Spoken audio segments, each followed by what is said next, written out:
Boa noite, povo de Deus, a paz do Senhor Jesus Cristo, amém. Quero deixar uma palavra de Deus para a nossa vida e quero que você ouça, escute com muita atenção e que você compartilhe essa mensagem que eu vou disputar com todos, para que a palavra de Deus ela venha nos memorizar e nos capacitar a termos uma sincera busca com o Senhor Jesus Cristo. Porque a Isaías diz, 55, versículo 6, diz que buscar o Senhor enquanto se pode achar e invocar enquanto está perto. Amém? Eu deixo aqui em Mateus, capítulo 7, Mateus 7, versículo 14. Amém? Mateus, capítulo 7, versículo 14, fala de um texto sobre os falsos profetas e também em verso 15, que fala acautelai-vos dos falsos profetas. Amém? Também fala sobre a porta estreita, né? Que muitos entrarão por ela, né? Que a porta espaçosa são muitos que vão e vão por ela mesma. Mas a porta estreita são poucos que vão entrar no reino de Deus. Amém? Mateus 7, versículo 14. Depois dessa mensagem, nós vamos estar orando por você. Mas antes de eu meditar, antes de eu anunciar esta palavra, vou orar por você. Em nome do Senhor. Pai querido, Pai amado, neste momento, Senhor, e dou graças, meu Deus querido, que o Senhor, meu Pai, abençoe cada um, meu Deus, que ouve essa mensagem.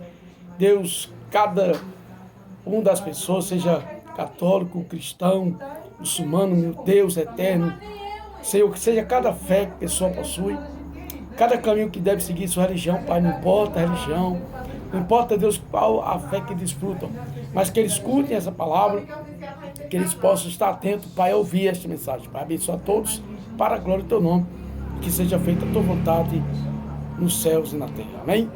Mateus 7, verso 14, que diz, o verso 14 vai dizer, verso 13, né? Fala sobre o verso 13, os dois caminhos.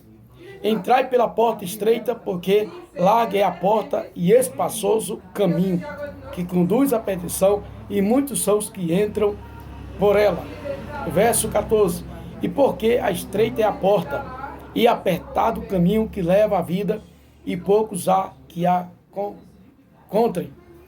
Verso 15. Acautelai-vos vós, porém, dos falsos profetas, que vêm até vós vestidos como ovelha, mas interiormente são lobos e devoradores. Verso 16. Pois seus frutos os conhecerei.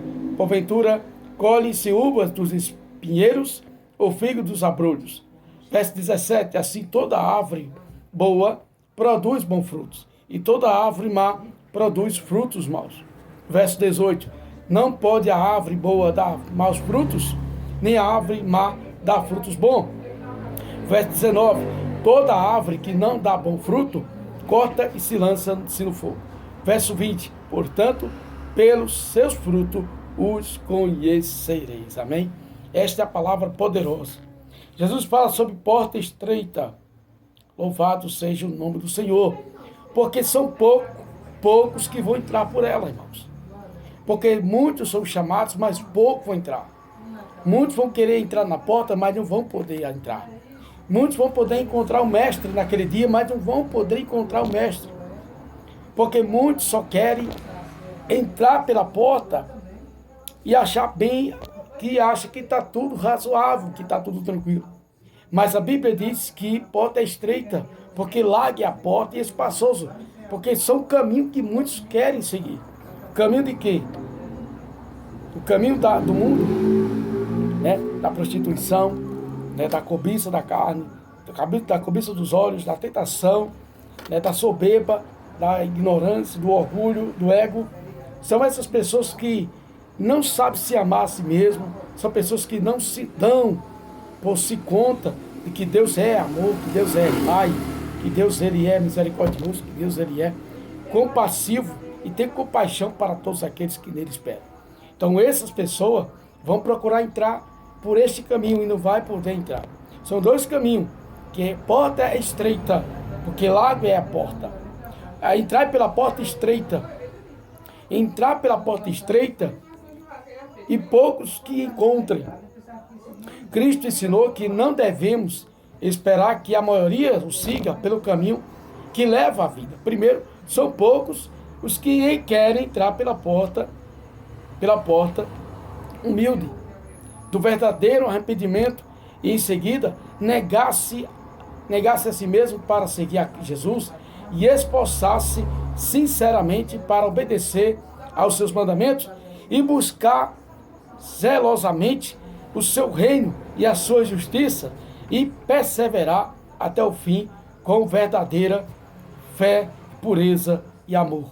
Segundo, Jesus no Sermão do Monte descreve as grandes bênçãos que pertencem aos discípulos do seu reino.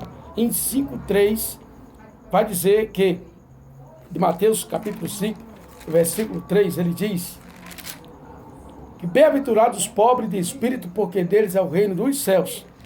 Bem-aventurados os pobres, bem-aventurados os mansos, né? Bem-aventurados os pobres de espírito, porque deles é o reino do céu. Verso 4, bem-aventurados que choram, porque eles serão consolados. Bem-aventurados os mansos, porque eles herdarão a terra. E bem-aventurados que têm fome e sede de justiça, porque deles serão fartos. E bem-aventurados os misericordiosos, porque eles alcançarão misericórdia. E bem-aventurados os limpos de coração, porque eles verão a Deus. Então, é um texto muito importante que fala sobre buscar sua redenção e salvação. Bendito seja o nome do Senhor. E desfrutar. Do verso 12, portanto, tudo que vós quereis que os homens vos façam, fazei também vós, porque esta é a lei e os profetas. Eu vou chegar ali ainda no profeta. Jesus, ele também ressalta que esses discípulos não escaparão à perseguição. Em 5:10, 12, em Mateus explica. Além disso, contrastando com alguns evangelistas que pregam, que servem por ser salvo, é uma das coisas mais fáceis neste mundo. Jesus ensinava para que todo aquele que nele crê e tenha essa salvação, né? Além disso, com salvação é uma das coisas mais fáceis neste mundo. Jesus ensinava que segui-lo importa em sérias obrigações no tocante à justiça e à aceitação da perseguição ao amor aos inimigos e à renúncia pessoal. É interessante que o texto fala que são poucos que vão entrar no reino celestial. São poucos, mas muitos são chamados, mas poucos escolhidos. Amém? Então vamos lá. No capítulo 7, versículo 14, falou sobre estreita a porta e poucos que a encontrem. Então vamos lá. E o verso 15 vai dizer: acautelai-vos dos falsos profetas, que fala acerca dos falsos profetas, falsos mestres. E vejamos bem que os falsos mestres exteriormente parecem justos, mas interiormente são lobos devoradores. Verso 15, ele está dizendo: eles devem ser identificados pelos seus frutos. Vai falar acerca do fruto. Os frutos dos falsos mestres consistem principalmente no caráter dos seus seguidores. E João capítulo 4, versículo 5, vamos ler. João capítulo 4 e o versículo 5 e 6 vai dizer assim: Pois há uma cidade de Samaria chamada Sicar, junto da idade que é 1 João, perdão, é 1 João 4, 5, 1 João 4, 5, vamos lá.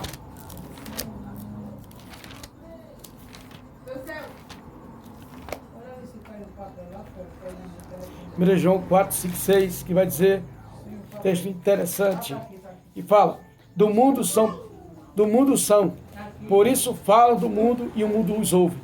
Nós somos de Deus, e aquele que conhece a Deus, ouve-nos aquele que não é de Deus. conhece a Deus e ouve-nos. Aquele que não é de Deus não nos ouve. Nisto conhecemos, não é o Espírito da verdade e o Espírito do erro. Louvado seja o nome do Senhor. Aí voltamos no texto.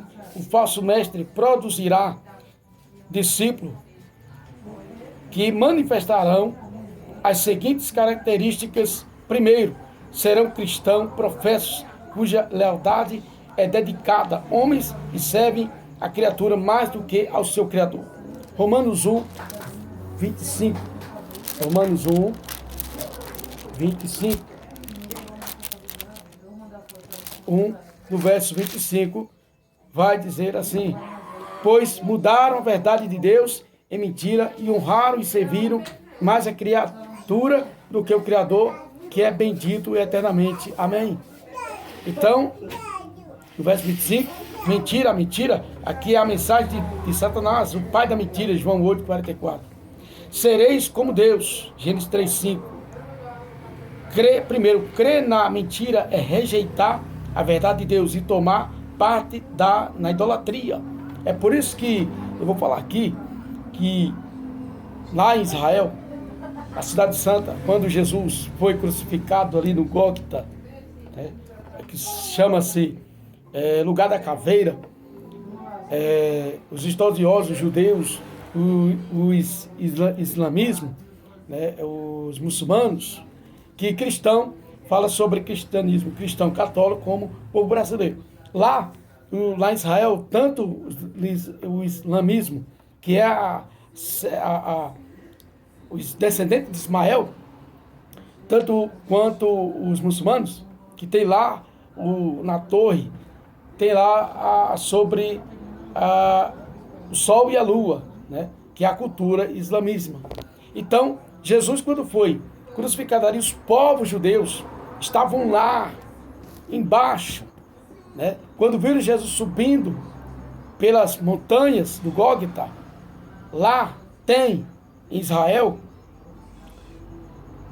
que o povo judeu não respeita o Jesus ressurreto, o Criador, o Todo-Poderoso, o nosso Senhor e Salvador da nossa vida, o Yeshua, o Yeshua, louvado seja o nome do Senhor. Então, nosso Deus, Ele é poderoso para nos garantir a salvação.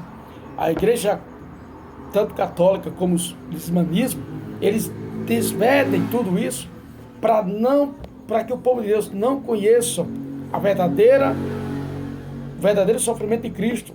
Lá em Jerusalém, que está na cidade de Samaria, na porta de ouro, na porta da entrada, onde foi ali criada pelo próprio Herodes e Pilatos, né? Porque eles não respeitavam Jesus. Ali maltrataram Jesus, crucificaram Jesus, traçalharam o Mestre, nosso Salvador. E tem muitas coisas escondidas que não querem ser mostradas. Muitas coisas embutidas nisso. Porque a Bíblia diz que quando Jesus vier, Ele vai ressuscitar os mortos que estão lá. Vão ressuscitar dos seus túmulos, para que naquele dia terão vida lá em cima, para a ressurreição da vida eterna, e outros para a condenação.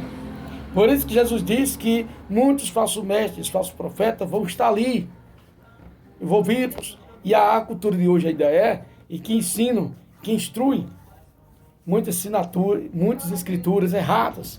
Por isso que Jesus disse que muitos se envergonharão por cair nessas falsas doutrinas. Então, fechamos bem no capítulo, do versículo 21, que isso é o primeiro, né? Serão cristãos professos cuja lealdade é dedicada mais a divinos do que a palavra de Deus. Versículo 21 vai dizer: nem todo que me diz Senhor, Senhor, entrará no reino dos céus, mas aquele que faz a vontade de meu Pai, que está nos céus. No verso 22 vai dizer: muitos me dirão, e naquele dia, Senhor, Senhor, não profetizamos de nós em Teu nome não expulsamos demônios, em Teu nome não fizemos muitas maravilhas. Então lhes direi abertamente, nunca vos conheci, apartai-vos de mim, vós que praticais iniquidade. No verso 24, vai dizer que todo aquele que escuta essas palavras e as pratica, assemelhá-lo-ei ao homem prudente que edificou a sua casa sobre a rocha. Então, temos que ter o cuidado de que nós ouvimos aquilo, que aprendemos com aquilo, e não juntar com o que vai misturar para perder o foco e sair da presença de Deus. E deixar que o Espírito Santo de Deus esteja do lado e nossa mente ficar esquecida, né, e perdida nessa situação. Terceiro ponto, ainda no primeiro ponto, honram e servem a criatura mais do que ao seu Criador. Romanos 1, 25, a Bíblia. Segundo, serão seguidores que ocupam mais com os seus próprios desejos do que a glória e a honra de Deus. Sua doutrina será mais antropocêntrica do que teocêntrica. Versículo 21 e 3, acabei de ler. Em 2 Timóteo 4, 3. Então, vamos ler aqui.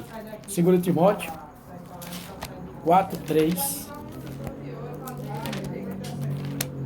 2 Timóteo 4, 3. Louvado seja o nome do Senhor. Porque virá o tempo em que não soprarão a sua doutrina, mas tendo comichão nos ouvidos, a amontoarão para si doutores, conforme as suas próprias consciências, e desviarão os ouvidos da verdade, voltando às fábulas. Aí o verso 5 vai dizer, mas tu, sê sóbrio em tudo, sofre as aflições e faz a obra de um evangelista e cumpre o teu ministério. Quer dizer algo para você. Você que é evangelista, missionário, obreiro, diácono, você tem que fazer a obra de um ministério para cumprir a missão que Deus lhe deu. Não fazer uma missão com trevência de colocar doutrinas contrárias do que Deus ensinou, para que a igreja de Cristo não esteja em fábulas de mentiras e para que as ovelhas do Senhor não sejam enganadas, como Jesus chegou para os fariseus do templo, que quando o povo estava colocando sua oferta lá, Jesus disse para eles, eis, vós, fariseus hipócritas, até quando vós enganarão? Porque vós não deixar entrar, nem vós entrais, nem deixaram entrar. Porque a Bíblia diz que vós são vistos como justos, mas por dentro são o quê? Podres. Aleluia. Cheio de ossos, né? Louvado seja Deus, de hipocrisia, idolatria. São esses povos que enganam ao povo de Deus. Então dentro da igreja, mas está sendo enganado. Tem uns que têm fé, que crê no Senhor, e tem outros que não crê na palavra de Deus. Por isso que são enganados. Por isso que Timóteo, ele nos alerta que nós devemos guardar o cumprimento do ministério do Evangelho, para que a palavra de Deus seja moderada, temperada e boa com sal. Porque a palavra de Deus ela é boa, perfeita e agradável. E a Bíblia diz que em tudo dai graça. Porque nós teremos aflições aqui na terra, teremos sofrimento, mas Jesus disse que nós teremos um bom senso e compreensão naquilo que aprendemos. Amém? Então vejamos, segundo, serão seguidores que se ocupam mais do que seu próprio desejo, do que a glória e a honra de Deus. Sua doutrina será mais antropocêntrica do que teocêntrica. Em 2 Timóteo 4, 3. 3. Serão discípulos que aceitam doutrinas e tradições dos homens, mesmo que isso contradiga a palavra de Deus. Versículo 24, 27, acabei de ler aqui. Versículo 24 e 27. O verso 27 vai dizer, versículo 27, né? Depois eu vou ler. Olha que interessante ele fala. Em João 4, 6, acabei de ler. Terceiro, serão seguidores que buscam mais a experiência religiosa e as manifestações sobrenaturais do que a palavra de Deus e seus padrões de justiça. A sua experiência religiosa ou manifestação espiritual são a sua autoridade final quanto à autenticidade da verdade Versículo 22 e 3. E não todos os conselhos da palavra de Deus. 5. Serão seguidores que não suportarão a sua doutrina, mas procurarão mestres que lhe ofereçam a salvação em conjunto com o caminho largo da injustiça. 13, 14 e verso 23. 2 Timóteo 4, 3. No verso 21, como vou ler de novo, nem todo o que me disse o Senhor entrará no reino dos céus, mas aquele que faz a vontade de meu Pai que está no céu.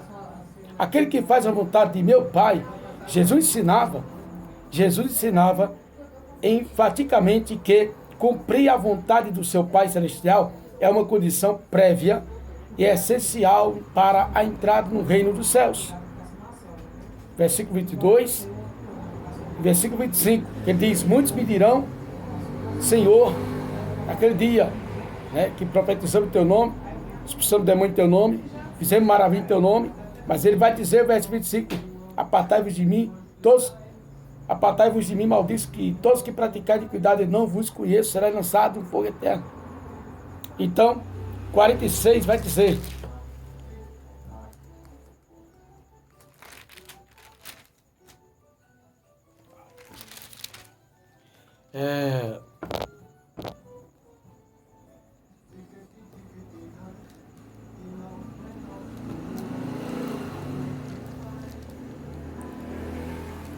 João, versículo 22, 25, 19, 16, 26, 23 e 31, 46. Isto, no entanto, não significa que a pessoa pode ganhar ou merecer a salvação mediante seus próprios esforços ou obras. Isto é, verdadeiro pela seguinte razão. Primeiro, o perdão divino obtém mediante a fé e o arrependimento concedido pela graça de Deus e a morte vicária de Cristo por nós. Versículo 26, 28. Lucas 15, 11 e 32. Vejamos em Lucas 15, 11 e 32.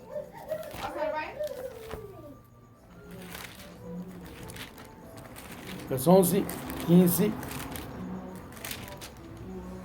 Lucas 15, 11 e 32. E disse-lhe, um certo homem tinha 2 filhos, e o mais moço deles disse ao pai: Pai, dá-me a parte da fazenda que me pertence. E ele repartiu por eles a fazenda. E poucos dias depois, o filho mais novo, ajuntando tudo, partiu para uma terra longínqua, e ali desperdiçou a sua fazenda, e vivendo dissolutamente, e havendo ele gastado tudo, houve naquela terra uma grande fome, e começou a padecer necessidade.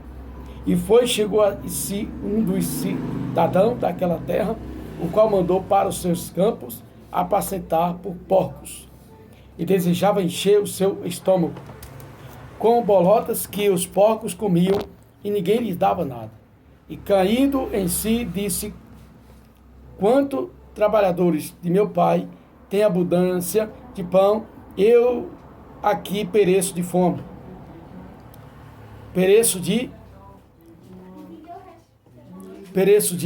fome.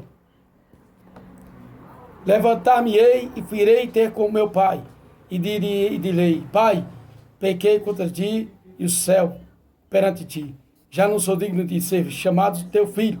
Faze-me como dos teus servos, trabalhadores. Levantando-se, foi para seu pai, e quando ainda estava longe, viu seu pai. E se moveu de íntima compaixão, e correndo lançou-se aos pescoço e o beijou. E o filho disse: Pai, pequei contra o céu e perante ti, e já não sou digno de ser chamado teu filho. Mas o pai disse aos teus servos: trazei depressa melhor roupa e vestilho, e ponde-lhe um anel na mão, sandália nos pés, e trazei o bezerro cevado, e matai-o, e comamos e alegramos-nos. Porque este meu filho estava morto e reviveu, tinha se perdido e foi achado. Começaram a alegrar-se, e o seu filho mais velho estava no campo. E quando veio chegar perto da casa, ouviu uma música e danças. E chamando do seu servo, perguntou-lhe que era aquilo. Ele disse: veio teu irmão, e teu pai matou o bezerro e cevado, porque recebeu sã e salvo. Mas ele, indignado,